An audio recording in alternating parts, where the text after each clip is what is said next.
Allah Teala Kur'an-ı Mecid'de fermayış ediyor. Euzu billahi mineşşeytanirracim. Efe hasibtum ennemâ halaknâkum abesen ve ennekum ileyna la turcaun. Ey insan! Bihude yaratılan mukaddi fikretme. Eleki dünya getirilen mukaddi fikretme. Ölümden sonra hiç hesap kitap yok mukaddi fikretme. Kıyamet yok mukaddi fikretme. Bihud yaratılan değildirsin. Maksat murat bilen halk edilendirsin. Senden bir intizarat vardır. Eğer şol intizarları beraber edip bilsen netice yetersin. Şol intizaratı beraber edip bilmedik suratında peşimani sana ertikun peyda bermer diye. Mağname gerek, himmet gerek, talaş gerek, kuşuş gerek, zahmet gerek. Allah Teala bir insan yaratıptır. İnsanın içinde de Müslüman yaratıptır. Müslümanın içinde de Türkmen yaratılır. Mehdi Türkmen bolmak, Türkmenin tayfasından bolmak, Müslüman hakiki dediği de, Mehdi Türkmen dediği, Müslüman dediği de, Türkmenliği yerine getirmeklik, Türkmenliğe iftihar edip, Türkmenin deyip destur veren bolmaklık hakiki Müslüman dediği. Necre? Peygamber Aleyhisselatü Vesselam şair-i İslami'ni dikeldenden sonra özünün canişirlerini, namayendelerini, halifelerini dünyanın hem bir yerine yayratmalı bolan vaktında Mevra-i Nehr diye Türkmenlerin mahsus yaşayan şu bir kısmeti Türkmenistan'ı omdası. Şuna bir namayende iyi verdi. Sahabiye Celil Kadır'ın birini şuna iyi verdi. Geldi o sahabeye mukarrem tebliğ etmene durdu. Dine aytmana durdu. Ta şu vakti çelli Türkmenlere Türk diyerdiler. Türkmenlere ta şu vakti çelli Türk diyiliyormuştu. Yafısın tayfasından bulansın Türk diyiliyormuştu.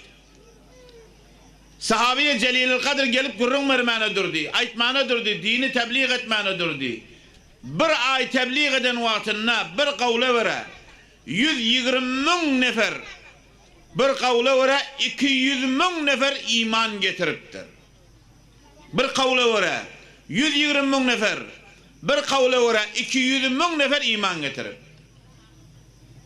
Sahaba hoş olup Mekke'den nerede, Medine'den nerede deyip uğra verdi.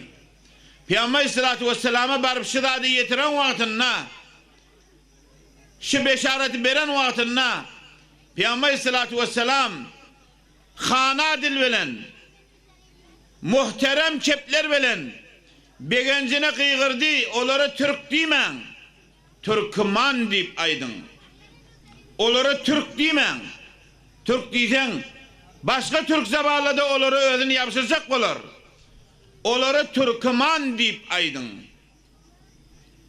Türkman soraptılar ya Resulallah Türkman neme Türkman dediği terki iman.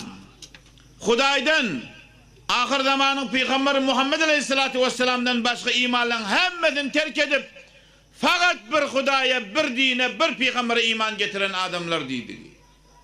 Vagani iftihardır ey cevallar.